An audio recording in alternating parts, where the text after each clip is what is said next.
Okay, hello everyone. How are y'all Hello. doing? Good, how are you? Not so bad.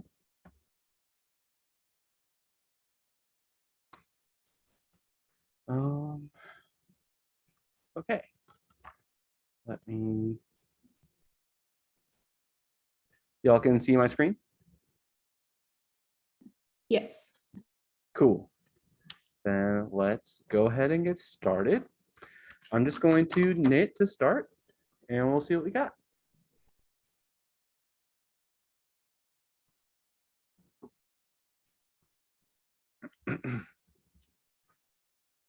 Okay. So the instructions are Pronto is Seattle's bike sharing program, which launched in fall 2014.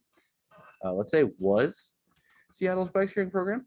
You may have seen the green bike docks around campus. If you're old like me, you recall them. It was also in the news frequently and eventually shut down. You know, for a while there, every time I went to Gasworks, I found that there was a Lime bike thrown into the water. That has nothing to do with this, sorry.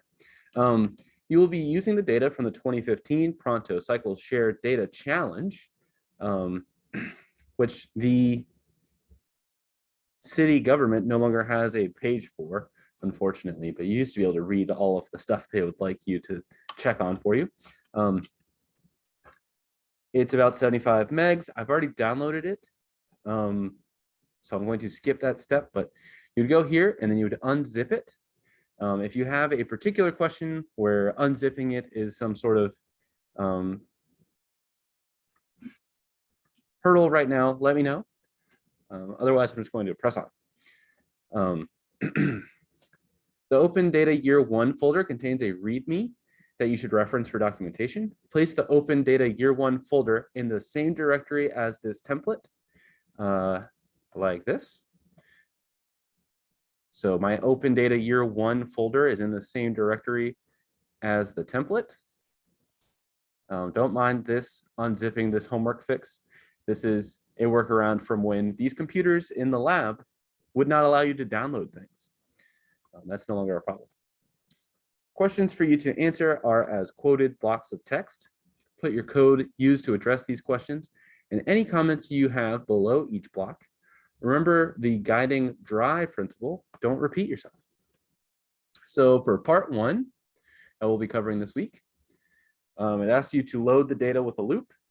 As an advanced alternative, you may optionally skip this and load the data using a vectorized method like lapply. So the first thing is loading the data with a loop. Make sure the Open Data Year 1 folder is in the same directory as this template. We've already done that. Use the list.files function on the Open Data Year 1 folder to return a character vector giving all the files in that folder and store it as an object called files in year 1. Then use subsetting on files in year 1 to remove the entries for readme.txt, which is not data, and for 2015 status data.csv, which is like really big, and you'll know when you've read it in as a CSV accidentally later on. Thus, the files in year 1 should be a character vector with 3 entries. So let's get started doing that. Okay, so we're going to make a vector files in year 1, and we're going to assign it list.files, and it needs to be in the folder. So we're going to say in quotes. One thing you can do is just type in Open Data Year 1, and when you load that, you'll see here in my environment. Note my environment's like over here instead of down here, like it probably is on your machine, but it will get everything that way. One thing I like to do though is I will put a // right here and a / right here, reminding me that this is a folder. And the reason that I do this is twofold. One is in the case that I have many nested folders it's important to me to remember that this one is within the directory that I've started in.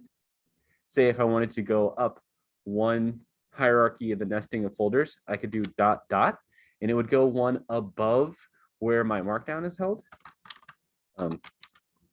But this will return to you the same thing. So these are just best practices for Brion in particular to remind myself that this is a folder and not some sort of vector or something. Okay, so we've done that. Then we're going to use subsetting on files in year one, this object we just created, to remove the entries readme.txt and 2015 status data.csv. So subsetting, let's see if we look at files in year one, we can see that status data is the second element and readme.txt is the fifth element. So we can subset for those.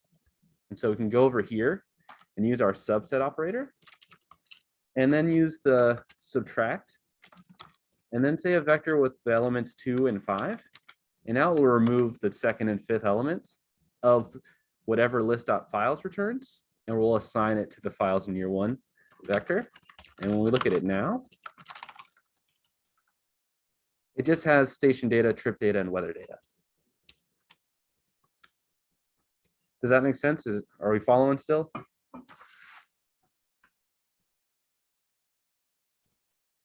Yep, great. Okay. So now we have a character vector, right? Because these are all in quotes. That has 3 entries, and it's got 1, 2, 3. Cool. Next, we want to read the remaining CSV files into data frames stored in a list called data list. Pre-allocate this using data list assigned to it, vector list, length files in year one. So one of the cool things about this is we can just copy paste this. I left this in here for your own use. So you can just, boom, that's the correct answer. Big shouts. Let's look at what data list is like. If we just say data list, we'll have a list with 3 empty elements. Alternatively, we could say structure data list, and we'd get the same thing, knowing that we could subset not to a particular name or anything, but it's got a list of 3 with those spaces for when we'll load in the data. Next, it says, actually, I'll nick because I don't like reading this green text. I don't know why I left it as like this bright green, like go Seahawks green. Okay, we would like the names of the list entries to be simpler than the file names. For example, we want to read 2015 station data file into data list as station data in quotes, and 2015 trip data.csv into data list trip data in quotes. So you should make a new vector called data list names, giving the names of the objects to read in these CSV files to using files in year one. Use the string sub function located in the stringer library to keep a portion of the files in year one entries starting from the 6th character, which will drop the 2015 underscore part of all of those names, and stopping at a number of characters at each file name string -4, which will drop the .csv part. Remember to load the stringer library and use string sub in the console to get help. Okay, so let's go back up to the top. I don't think I've already allocated like a libraries thing, so I'm just going to stick it here. Say library. And I'll just name this libraries just so I can recall. Okay. And while we're doing this example, I'll load it. Okay. So we want to make a vector called data list names. We're going to assign to it. Let's see, we're using the string sub function. And presumably the files in year one vector. But let's see what string sub does.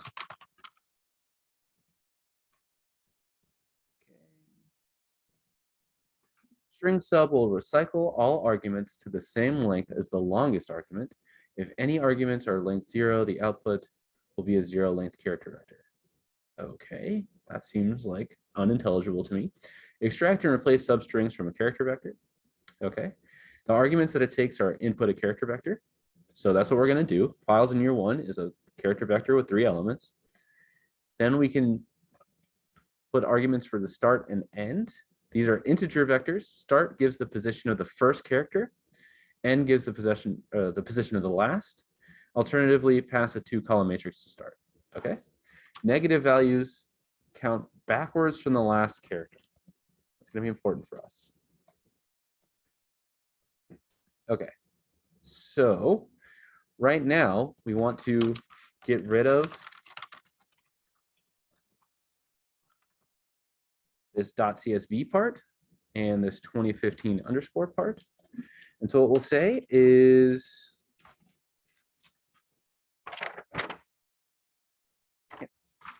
our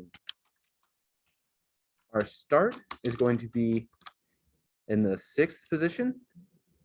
And so we're saying 1, 2, 3, 4, 5, 6. So we're going to start on everything after 2015 underscore.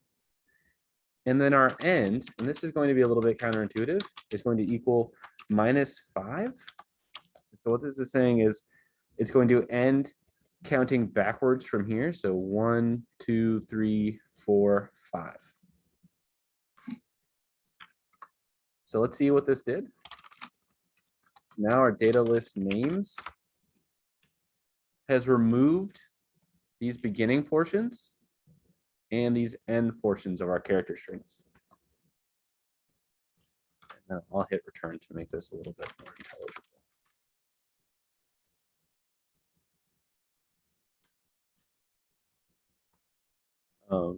Does that make sense? Alternatively, one thing you could do is say like alt data list name is we could string remove all our files in year 1 and then pass to it 2015 underscore or //.csv, and it will do the same thing.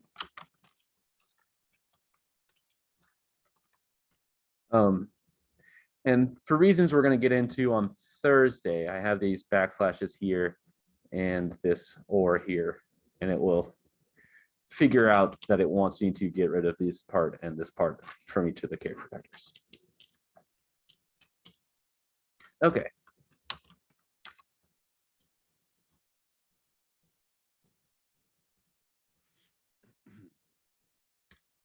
Next, we're going to set the names for data list using the names function and the data list names vector. Okay. So in order to set the names of something, we can just call names and that something and assign to it what we want the names to be. So here we'll say files in, we want it to be data list so that we can use our for loop later, and then assign to it our data list names. And now when we look at the structure of our data list, each of these things have those names. So now we can use the $sign extract operator to take out these elements, even though we haven't populated the list with anything other than null so far.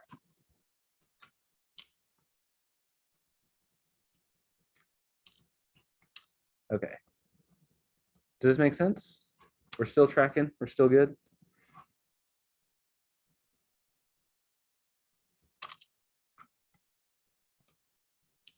Cool. I'm going to knit and we'll see what's up next.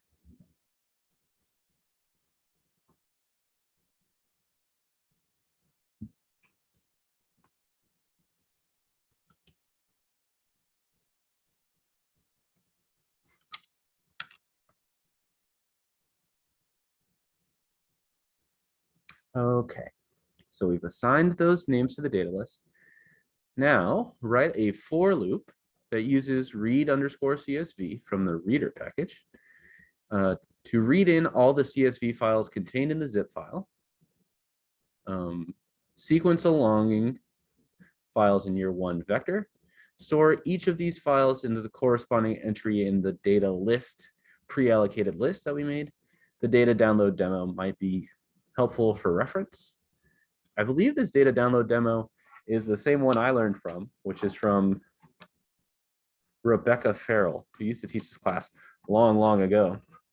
Big shout outs to Rebecca. But you'll want to use cache equals true. Cache equals true. I didn't look it up since the last time we used this chunk option for this chunk. Otherwise, you'll have to wait for the data to get read in every single time you knit, and we don't want to do that. You will also want to make sure you are using read underscore CSV in the reader package and not base R's read.csv, as reader's version is faster, gives you a progress bar, and won't convert all characters to factors automatically. This actually no longer occurs as of more recent R updates. But it's still really nice to have a progress bar. So let's write a for loop.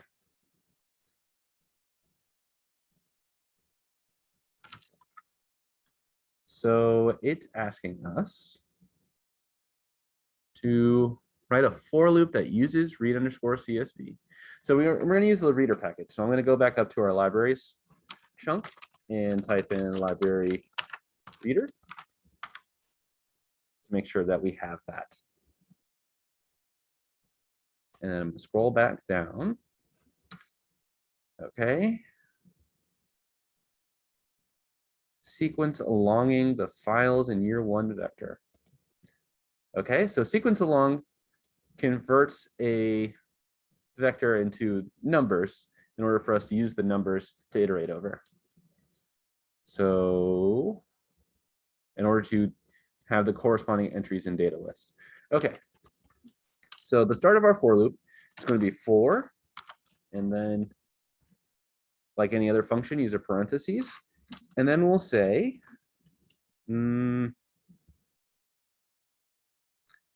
right now I'll say for I in sequence along files in year one. And then after that function, we use curly brackets to specify what's going to be inside the body of our for loop. And then what we're going to do is we need to assign to each element of data list one of the things that is in our files in year one. So we're going to say data list subset to I, knowing that we're going to, for each thing we iterate over, assign to that same element in data list. So we're going to assign, and then we're going to say read CSV.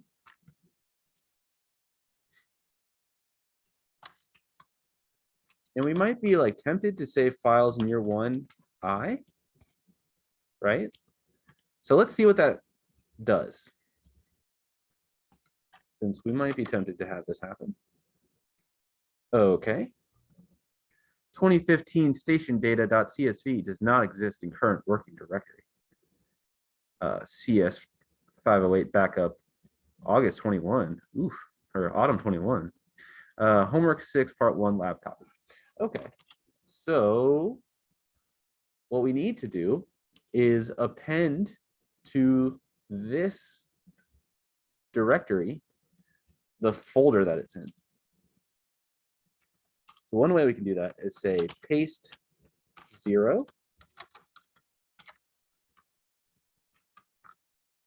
And now we're going to make a string that includes its folder, which I'm trying to recall what it was called.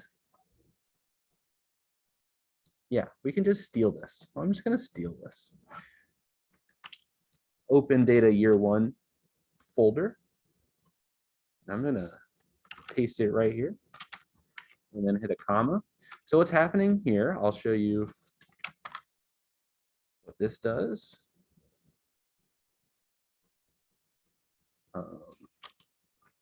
if we say,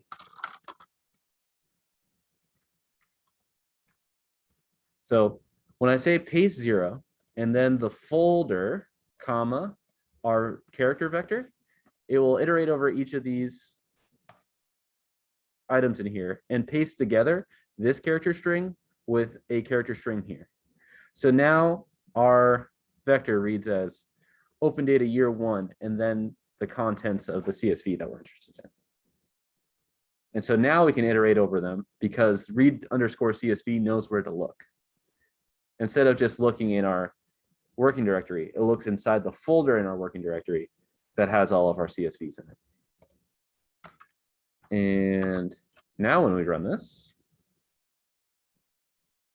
you see we'll get a bunch of information like rows 54, column 7, number of times is not a multiple replacement length.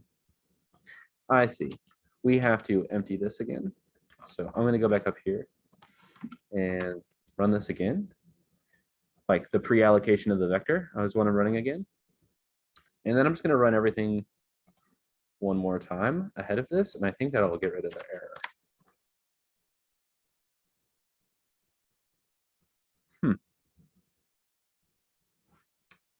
I'm not sure why we're getting that. Let's see. We go on structured data list. Our first element is station data, and it's got 54 rows, but it's only got one.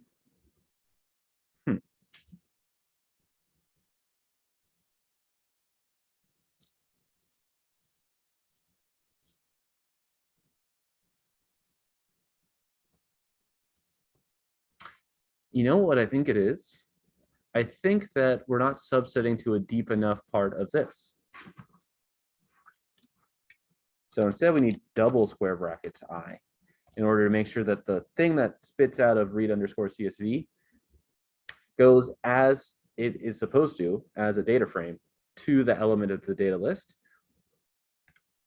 Let's try that. And that worked.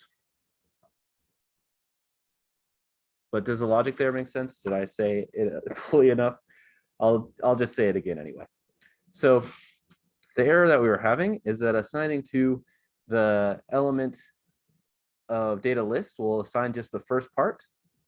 Whereas if we do it in double square brackets, it will assign it as the element of that data list part instead of just the first part. I feel like I'm saying part a lot. But suffice to say, now if we looked at our structured data list, it would keep our columns, whereas our last one did not. So if we say structure data list, now our weather data element has 366 rows and 21 columns, and the columns have these contents and so on for our station data and trip data.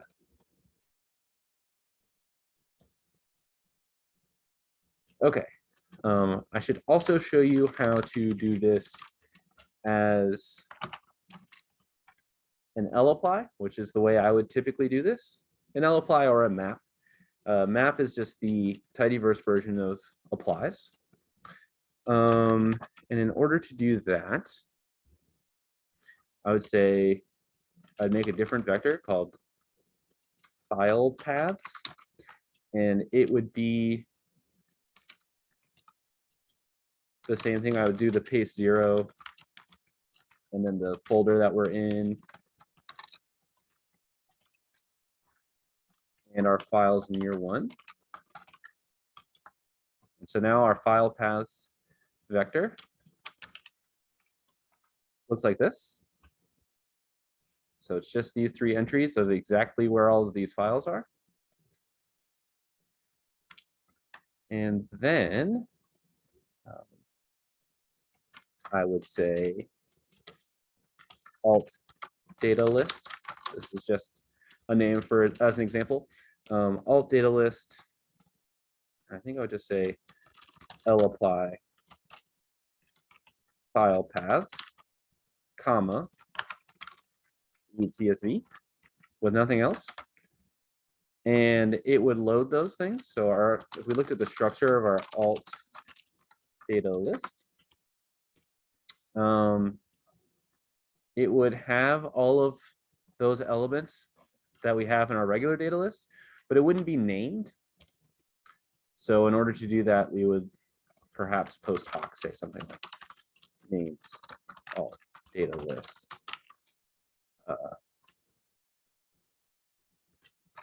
Data listings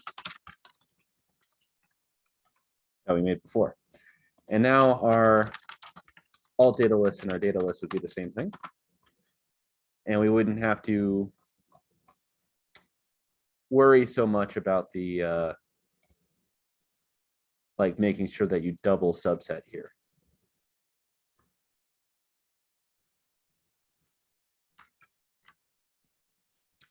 And if you wanted to do this in map, it would be the same thing.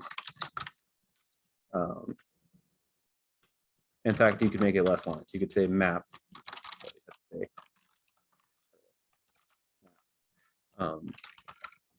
Files paths, read CSV, and we could actually do, yeah, yada yada. I wonder if map has an option to change the names. Maybe that's a different map function. I'm not going to recall that right now. Okay, so let's move on.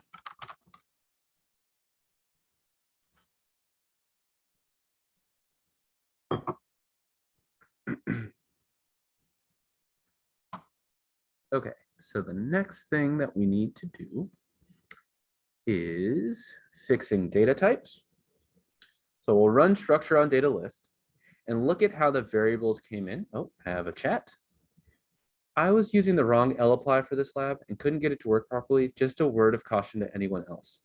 I see. Were you using like mapply or sapply or something? No, I was using the lapply, but first, there's like two options when I do it. There's the snippet version and there's like a base version, and I was using the snippet version. Oh, interesting. I'm not familiar with the snippet version, but I also don't know how that I happened. will trust your word of caution.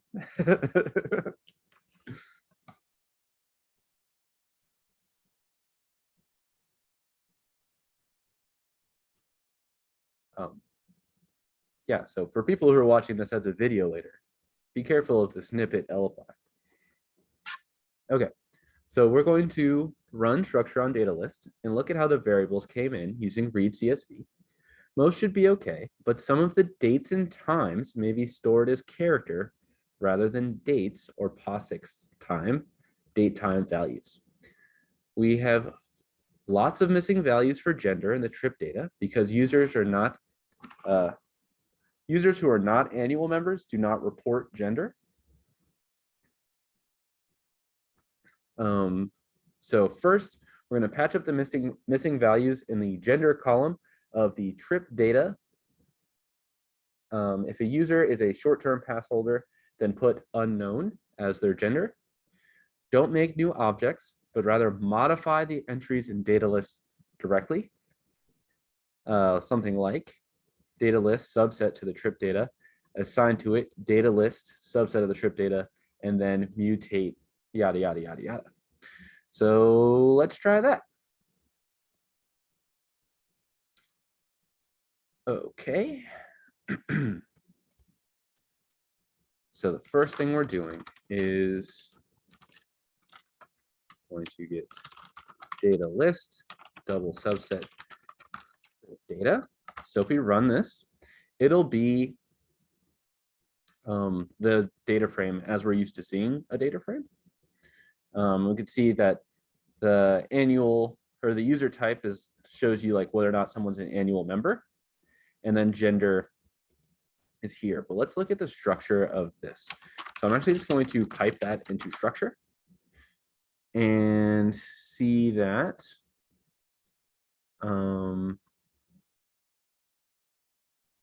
same kind of information, like our gender column is a character with values like male and female. And our start time and stop time of when people were riding these bikes and like docking them is a character column. So we're going to want to change that later. But for now, we are going to manipulate our trip data without creating a new object. So we're going to assign to our data list trip data, our data list trip data. And then we're going to mutate and manipulate our gender column. Let's see, if a user is a short-term pass holder, then put unknown as the gender. Okay, so one thing we might want to do is first group by. Actually, I don't remember the name of that column, so I'm just going to say, tell me the names. I just made a mistake. Give me a second. Don't do what I just did. I'm going to go up here and click that button, and then click this button, and then run this for loop again. So don't do what I just did. I'm so sorry. We want to run just this part, so we know the names of the stuff. Okay, so now we're going to say group by. Again, we should not be assigning stuff here while we check, but group by user type and gender, and then tally. I see the tally is in dplyr, I think. So I'm going to go back up to the libraries and say library dplyr.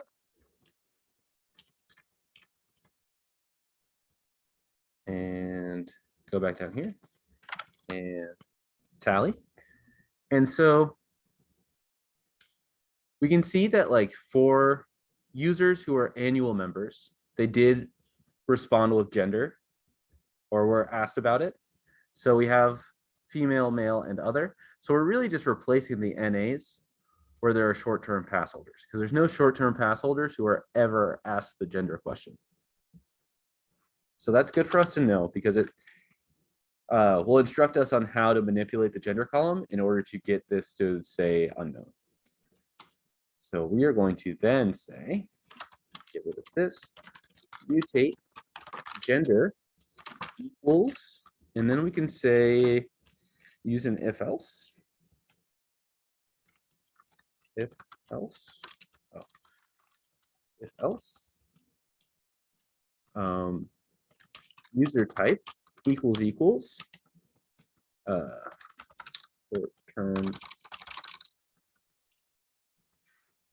I'm just gonna copy paste that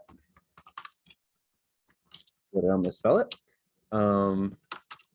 Return unknown, otherwise gender.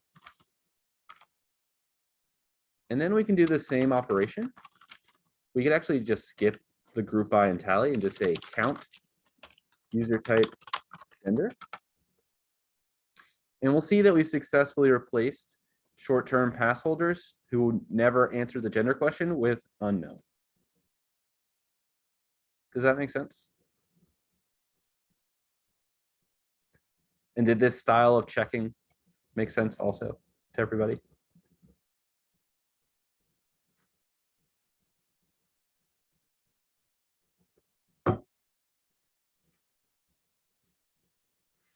Cool.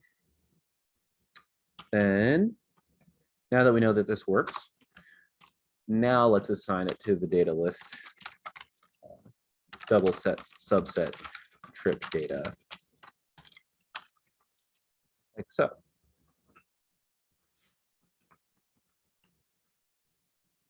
Thereby saving this change to the gender column.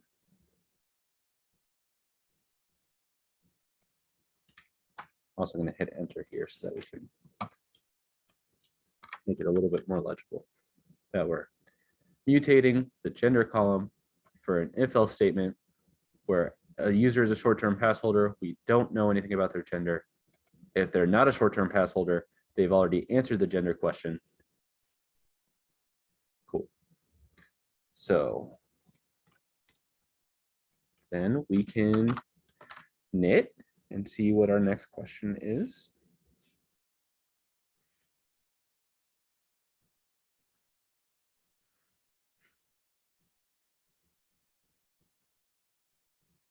Now use dplyers mutate at. Mutate at is deprecated, so we're not going to use mutate at. Now use dplyers mutate and functions from the lubridate package and the factor function to fix any date times, as well as convert user type and gender variables to factor variables from the trip data. Don't make new objects, but rather modify entries in the data list directly. Okay. So first, we're going to want to check which ones are date times that were misspecified. So we're going to say structure data list, double subsets trip data. And let's see, we've got start time, we've got stop time. And I think that's it. Yeah. Okay. Seems simple enough. So how about this? I'll make a new chunk. And actually it should go where it's supposed to go. I don't have to make a new chunk. So first we're going to fix any date times. So we're going to go to data list, double subsets, trip data. And then rather than using mutate at, we're actually going to use mutate. And we want to change two columns at the same time to just coerce them into being something else. Coerce the column types to being something else using the lubridate package. So what we're going to do is say mutate across start time, and was it stop time or was it end time? Stop time. Okay. So mutate across start time and stop time. And what I tend to do while I'm like working on my own projects, and I only need to use lubridate one time, I will just say lubridate : and then let's see. I think we're going to use month, day, year, seconds. Let me check. Yeah, month, day, year. This is hours, minutes, not hours, minutes, seconds. So this. And I think this is enough. Maybe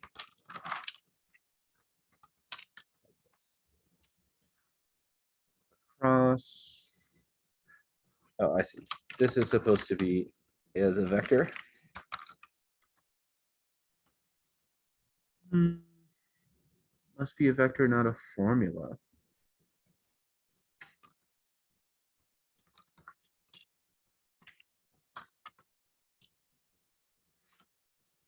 I'm placing this in the wrong place. So give me a second. Let me look at my notes. Yeah, that's always confusing to me. This, when you use across, you're supposed to put the thing that you're changing in the same call as the across, which I always get confused about every single time. So it should look like this. So what's happening is we're taking the data list, trip data, and then mutating across both the start time and stop time columns, which are currently characters, and changing them into POSIX date time characters or columns using lubridate packages, month, day, year, hours, minutes function. And so now our start time and stop times will look like this. and they'll say that they're in POSIX CT. We can actually look at the structure of this so that you can see it in maybe like a setup that you're more used to. But it'll say POSIX CT here instead of character like it does for bike ID.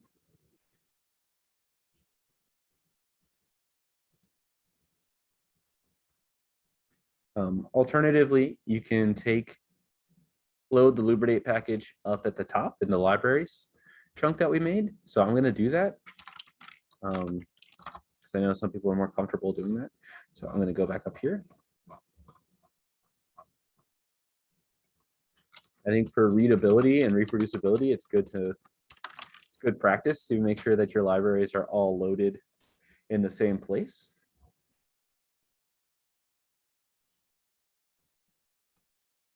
Even though I don't do that every time, but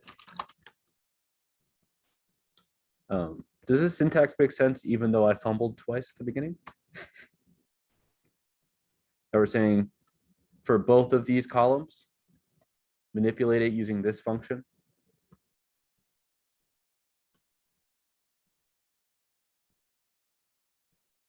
Alternatively, you can say tilde here and then dot here inside the function.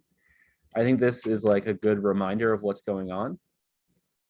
Because then you're saying for each column that I've specified here, put that column there and then manipulate it this way.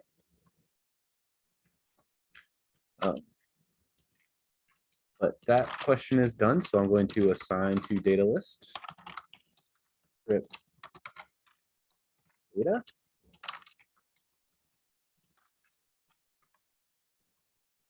That operation. And then what was the other thing? Convert the user type and gender variables to factor variables from the trip data. Don't make new objects. Okay. So now we're going to take our data list trip data and then convert user type and gender to factor.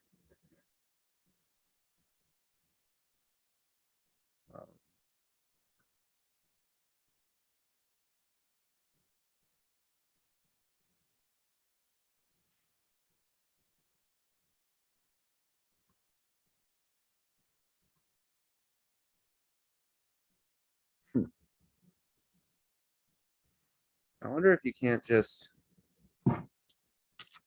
say mutate across and do a very similar setup with user type and gender, and then just say factor.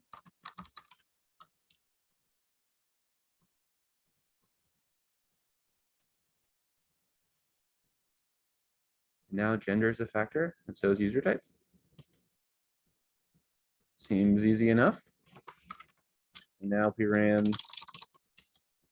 structure, would it tell us what our levels are? Yeah, so gender is a factor variable of 4 levels, female, male, other, and unknown. And user type is a factor of 2 levels, annual member and short-term pass holder. And we could actually run these both in the same thing like this. So we would be doing all the work at one time. We would take the data list trip data and then mutate across start time and stop time and convert that to a date. And then we would mutate across user type and gender and convert those to a factor.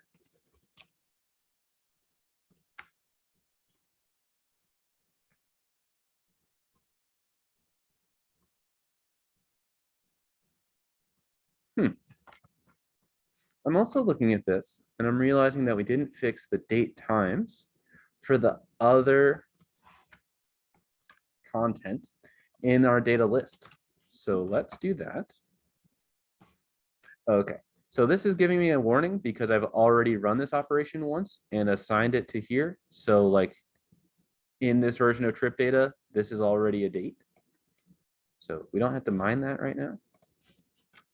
If you were to knit, it would run fine.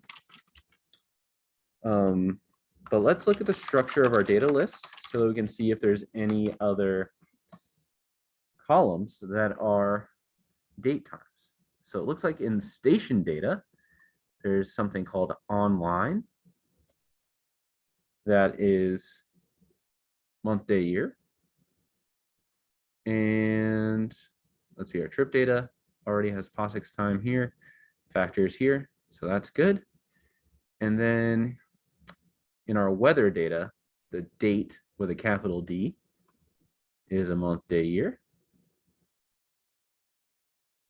And that's it. So let's go ahead and change those. So now I can say data underscore list, double brackets, station data, and then mutate. And we don't have to say across this time. We can just say something like this.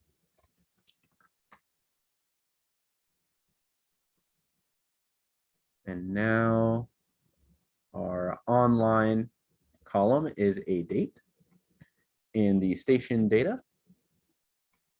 And then the one in the weather data is called date with a capital D. And it was the same format. So we can just say it like this. And if we run that, now our date column is a date column. And we're going to want to assign those to their respective places.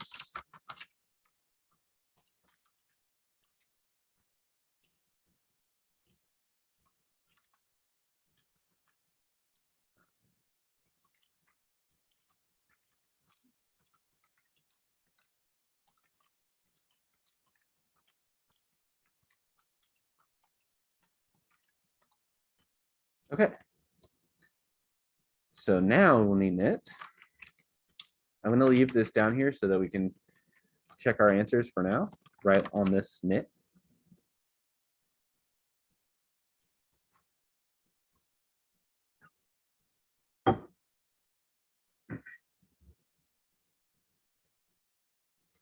Okay. So we changed our start and stop time columns, as well as our user type and gender columns in the trip data. So let's start with that. Trip data is here in the middle. Here's trip data. Start and stop time are POSIX CT. User type and gender are factors. Also, our online column in the station data. So station data online is a date. And the date with a capital D column in the weather data. Weather data date is a date. So I think that should be all of them.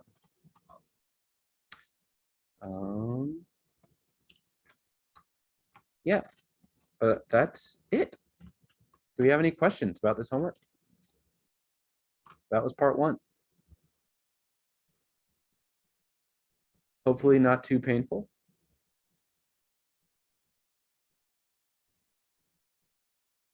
Great. Well, I will see you all on Thursday.